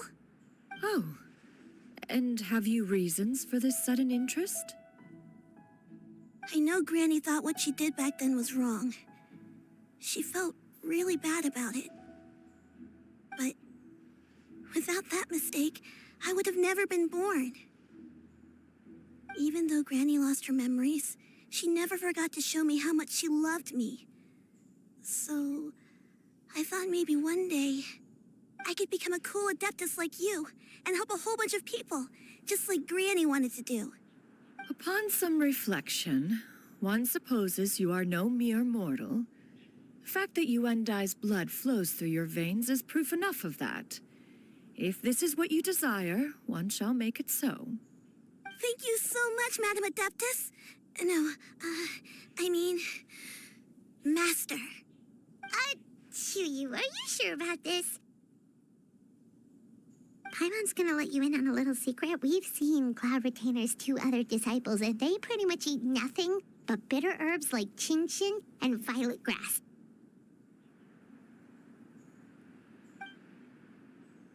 If you join them, you'll never enjoy Wanmin Restaurant's delicious cooking ever again. How utterly preposterous. One has never enforced such a rule. Every individual must find their own path to enlightenment. So long as one retains a pureness of spirit, one's dietary proclivities are quite irrelevant. Well, you say that, but Paimon's not seeing any tasty treats up here now, is she? Although Mount Outsong is rich in natural beauty, its location does preclude access to certain finer mortal comforts. That is precisely why one plans to relocate to Liyue Harbor. Shu Yu shall have the honor of becoming one's first disciple in the human world.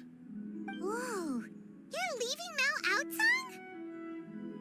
One has never concerned oneself with the location of one's residence. From the very beginning, one has sought only solace and peace. Yet in the end, all of one's disciples ended up in Liyue Harbor. Ganyu, Shenhe, Yuendai, they all chose a life among the mortal world. One has reflected on this fact for many years now.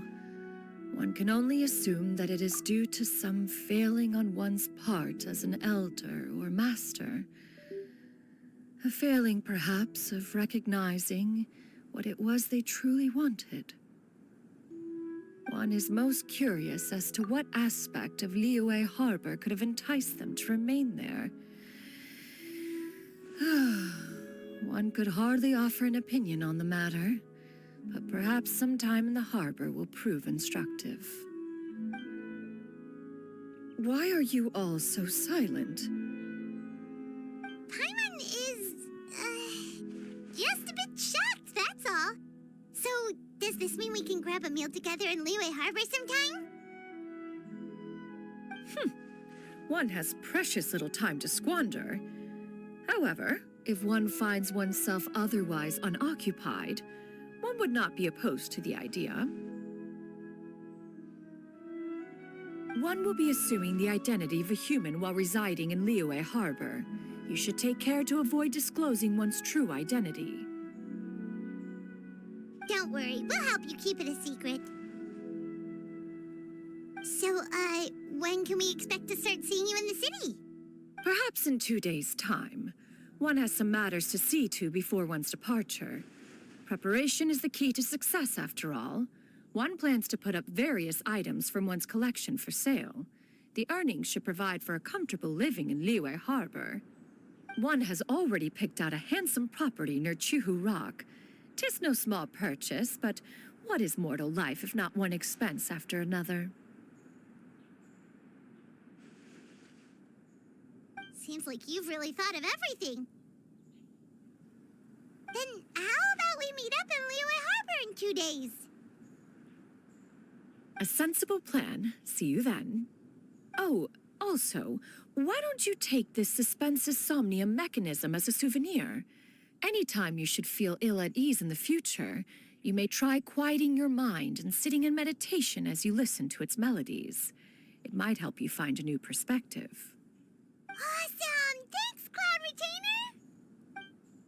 Hey, didn't we promise Xingqiu that we'd tell him what we found out? Should we make a trip to the Xianyun Commerce Guild? It's totally up to you.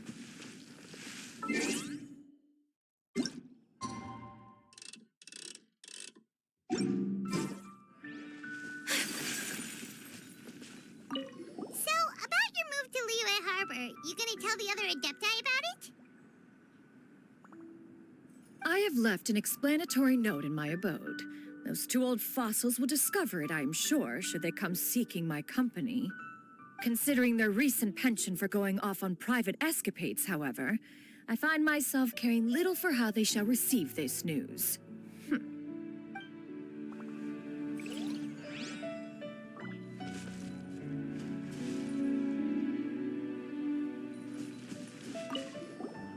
By the way, Xianyun, we have a friend who helped us learn a lot of information about your granny.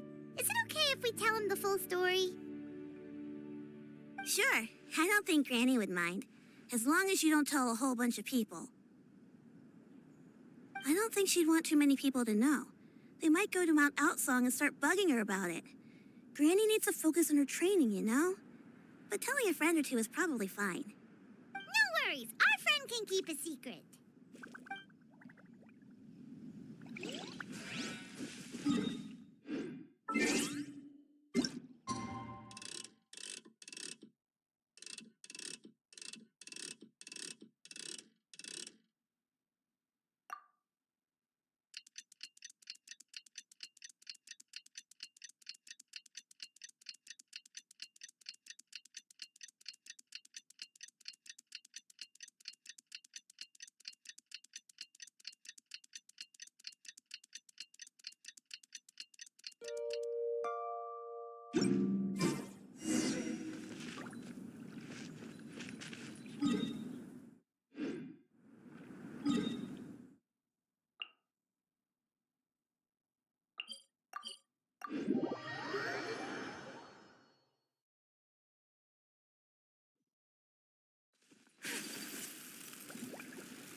Your concerns are excessive and unfounded.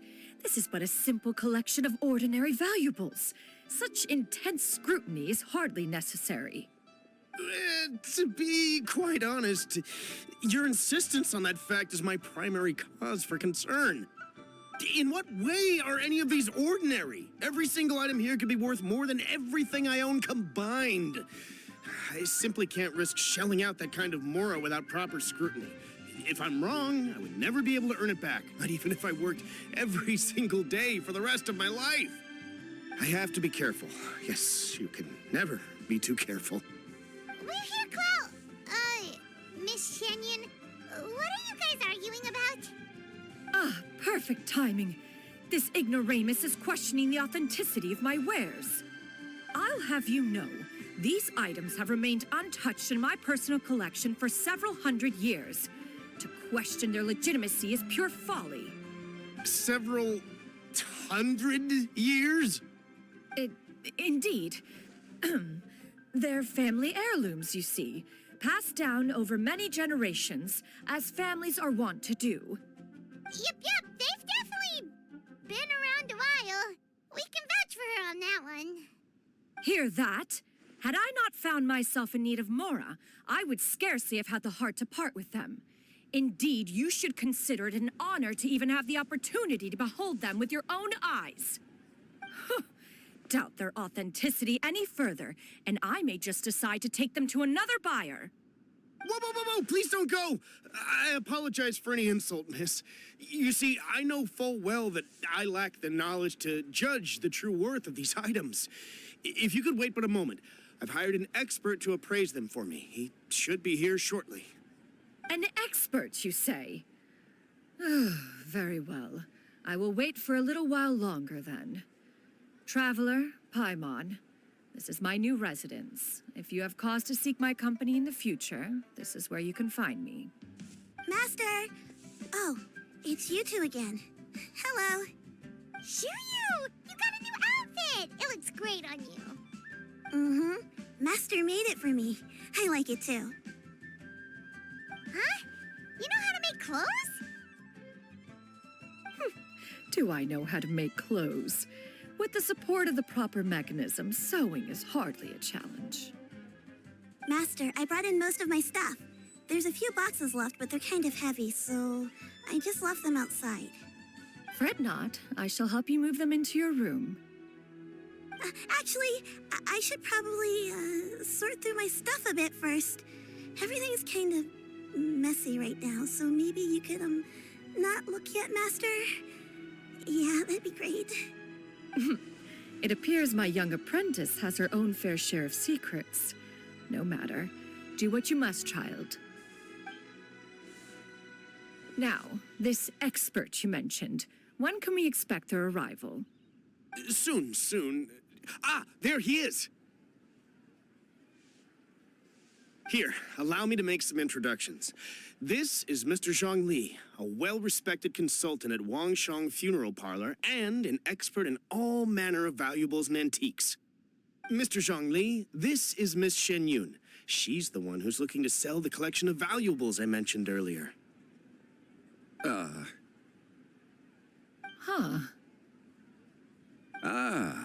If it isn't Miss Xianyun. It has been quite some time since our last meeting. What a serendipitous reunion. Indeed, most serendipitous. Have you been faring well as of late, Mr. Zhongli? Quite well, thank you. I was fortunate enough over the past few days to enjoy both a stroll in the mountains and a fresh brew of tea from the most recent harvest. The experiences left me with such insight and peace. Huh. So you two are already acquainted? Indeed. How fortunate we are that fate has brought us together again. If you are otherwise unaware, allow me to inform you that Miss Xianyun is a well-regarded collector and appraiser. She is well-versed in all fields, and oft-celebrated for her impeccable taste. You stand to gain much from this opportunity. You are too kind, Mr. Zhongli. True collectors pride themselves on their wealth of knowledge and eye for detail. I can say without a doubt that you are foremost in that regard. Why, you flatter me, Miss Xianyun. It would seem that you are as self-effacing as ever. Not at all, Mr. Zhongli. Not at all. While I am loath to butt into this conversation, I must ask, you two already knew each other, and you seem to have quite a cordial relationship. Can I be certain that you're not working together to swindle me? I mean, you never know. Huh! A preposterous accusation. The heavens themselves would collapse before we would conspire to do such a thing. Miss Xianyun speaks the truth. Contracts are built on honesty and trust. If that proves to be beyond your capabilities in this instance, this transaction may be taken elsewhere. Say no more. Let us depart. I jest. What fool would still harbor doubts after Mr. Zhongli himself has vouched for the goods? Miss Xianyun, wait!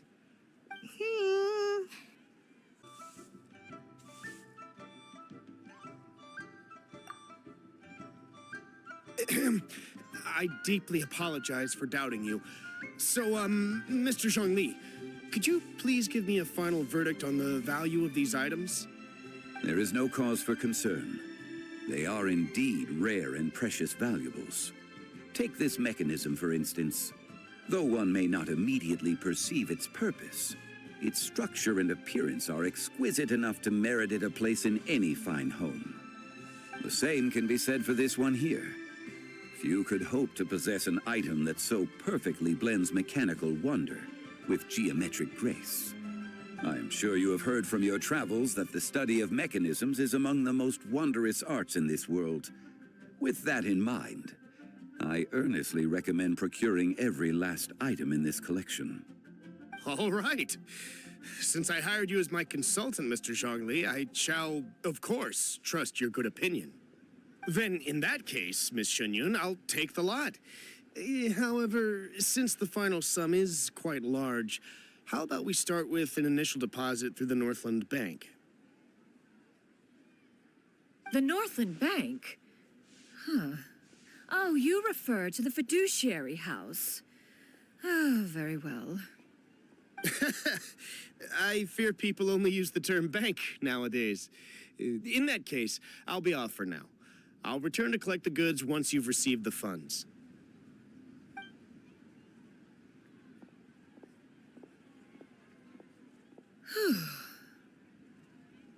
Zhongli! My friends, have you been doing well? We've been great! How about you? Paimon didn't know you were such a busy consultant! My days have been quite pleasant as well. I had been quietly enjoying a cup of tea when Mr. Xiaozu requested my services. As for you, Miss Xianyun, I presume you must be looking to settle in the city? I must say, the name Xianyun sounds exceedingly strange coming from you. Perhaps you could dispense of that particular epithet in further conversation. Whatever for. Am I not addressing you as a friend should? Well, that is true, but... Alas, refer to me however you will. After all, a name exists such that others may address you with it. One is hardly ignorant of that fact. It would seem that you have gained many valuable insights over the years, Cloud Retainer. One has indeed. One's previous stays were all brief. Now that one has made up one's mind to move and settle, one has gained a much better appreciation of the hubbub and commotion of the city, as well as the people's hard work and ardor. This city is much changed from how it was more than 1,000 years ago. Not unlike the ocean tides, so too shall the movement of people ebb and flow. From turmoil to peace, enlightenment to aspiration. Human society possesses limitless potential. In another 1,000 years, the scene we witness here may change in ways that are impossible for either of us to imagine. Alright, that's enough reflection for one day. No need to get all sentimental on us. You make a valid point, Paimon. Now that the sale has concluded, what say one plays the host as we try some specialty dishes together? One must profess great interest in trying bamboo shoot soup. Perhaps you have forgotten, Cloud Retainer, but I once tried my hand at that dish. You were at the table on that occasion, so logic dictates that you should have already tried it. Oh? What occasion was this? It was a reunion between friends several centuries ago. Alas, you must have been too preoccupied to secure yourself a portion. Or perhaps our other companions simply availed themselves of faster reflexes on that occasion. Huh, hardly. 'Twas most certainly out of consideration for the others in attendance. In but a moment, one will show you what it means to have a true deftness of hand. It is settled then. Bamboo shoot soup, mora meat, crab roe tofu, triple-layered consommé. We shall enjoy the lot. One has already passed word to Xianyun and Ganyu to make a reservation. It is prime time for them to meet one's newest disciple. Is that agreeable to everyone? It should be a most splendid occasion. Xianyun, come now, it is time to dine. Ah, this gentleman over here is Mr. Zhongli. He is, A humble employee of Wangsheng Funeral Parlor. Pleased to make your acquaintance. Nice to meet you too, Mr. Zhongli. That should be everyone, right? Let's go!